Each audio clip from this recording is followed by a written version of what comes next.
What's up, everybody, and welcome back to another movie review. I'm Chase Lee, reviewing for DallasMovieScreenings.com, and the movie I want to take a look at right now is Disappearance at Clifton Hill. Now, this one comes from IFC Midnight, is directed by Albert Shin, and this one stars Tuppence Middleton as Abby, and we start the movie out when she was a little kid, and she's with her family. They're camping, and they're by a lake, and she kind of like breaks away from the family a little bit. She wants to explore the woods behind the lake. She gets into the woods, and she sees a heinous act happen in front of her, a kidnapping, a murder. She can't really make a sense of what it is, but she knows it's bad and it has traumatized her throughout her entire life. And so she leaves this town, she grows up, she tries to suppress those memories. She doesn't want that in her life anymore. So due to family circumstances, she has to come back to town, and these memories start flooding back to her.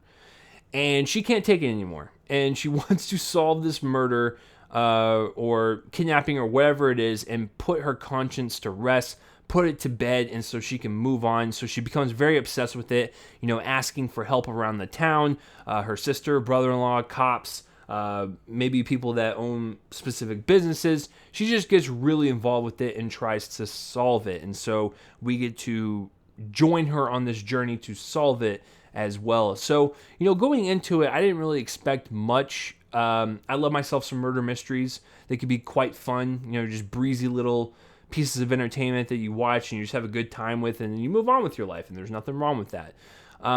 Did not see a piece of marketing for this movie. Didn't see one trailer, not even a poster. I had to look it up because I had no idea what it was. So IFC Midnight just flew this one under the radar, and I had no idea what it was. And I'm usually pretty on top with following studio distribution places, on YouTube, and making sure I am subscribed to them and I know which trailers are going out there. But this one totally went under the radar. So there's that. So I went into this film blind. And I gotta say, coming out of it, I thought it was okay. It's not anything great. It's not anything memorable. It doesn't really leave a big impression on me. There's some interesting things in it for sure that I think if they were a little fleshed out, they could have been definitely more memorable. But and then also there was nothing really particularly bad about it. Yeah, there were some occasional pieces of bad dialogue or some really awkward line reads, but other than that, I can't really ding this movie for too much. It's just, it is what it is.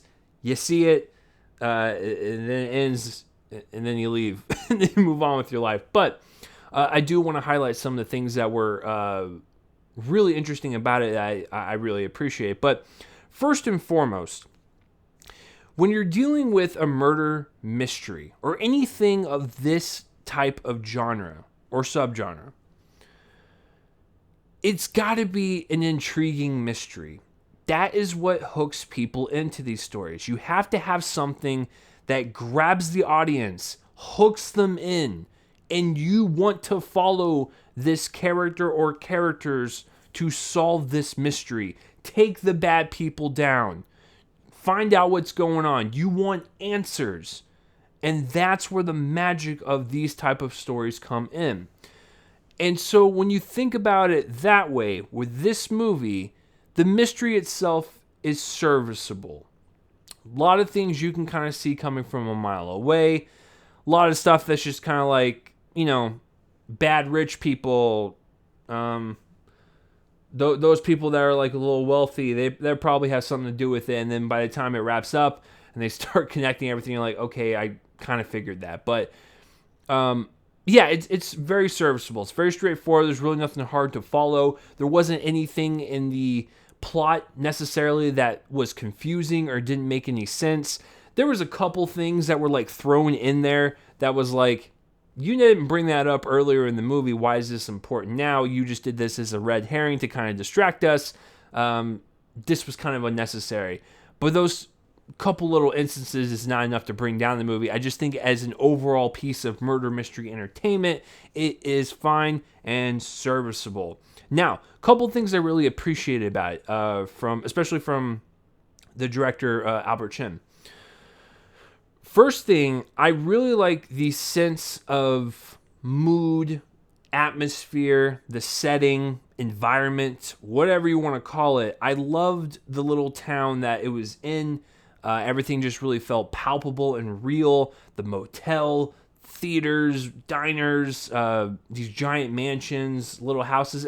Just everything about it just felt really a part of this, giant story, and it was really fun to like kind of follow this character to these random places and keeping track of it, and you just feel like you're in this small little town with her, and that's what makes it a little bit more fun, is just that you know where she's going and everything. It's just you become more involved, and so I really appreciate it on that level. Second thing, the music was the most interesting part about this entire movie.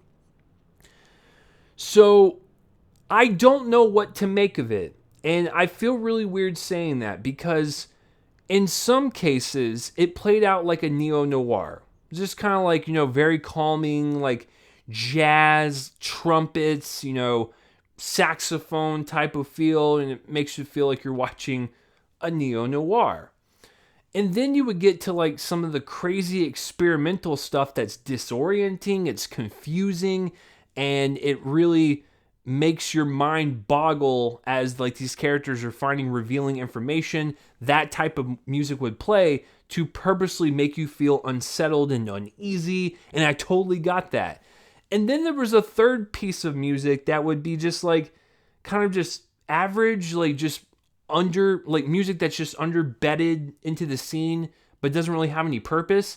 So this film is dealing with three separate ideas of music.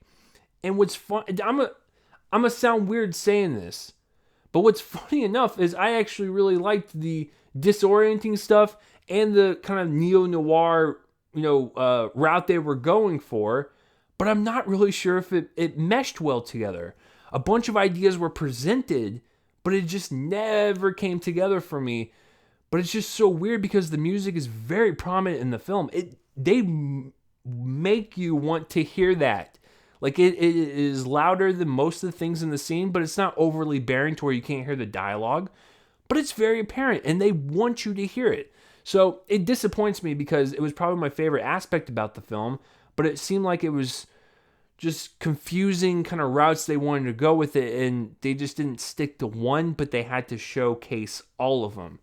All separately good. Not really sure if it blends in as a whole for the story. Acting-wise, Tuppence Middleton is the person that we follow throughout this journey. She's fine.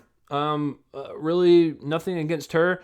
She had the best line reads out of anybody because every person that she was dealing with in specific scenes, except for one, and I'll get to that, they had some awkward pieces of dialogue or some awkward deliveries, like the person playing her sister, person playing the brother-in-law, this cop, this business tycoon.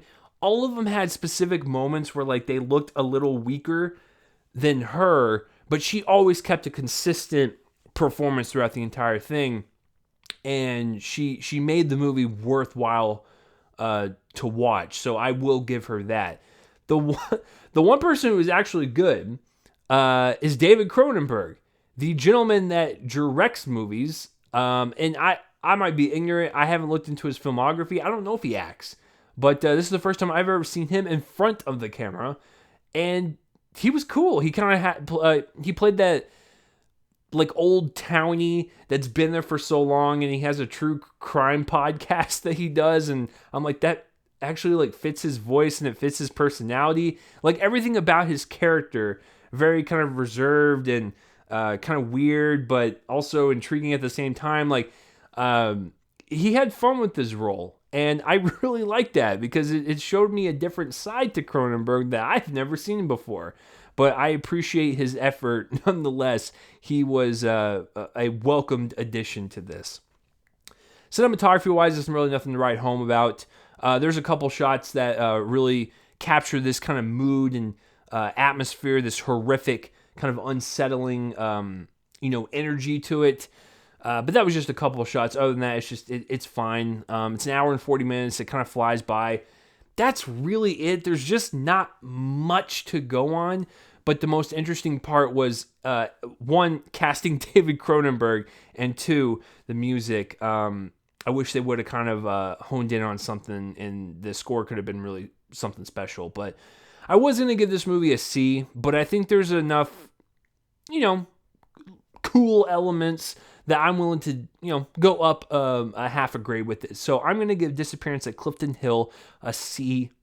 So that is it. There you go. So what did you guys think of this movie? If you've even heard of it, please comment down below and let me know. And that will do it for this review, guys. Please like this video, subscribe to my YouTube channel, follow my podcast feed, Reel Me In: A Movie Podcast. Follow the reviews that I do for Dallas movie screenings. All that stuff will be in the description below, and that will do it for this review, guys. I'm Chase Lee, and tune in next time for whatever I review next. I will see you guys later.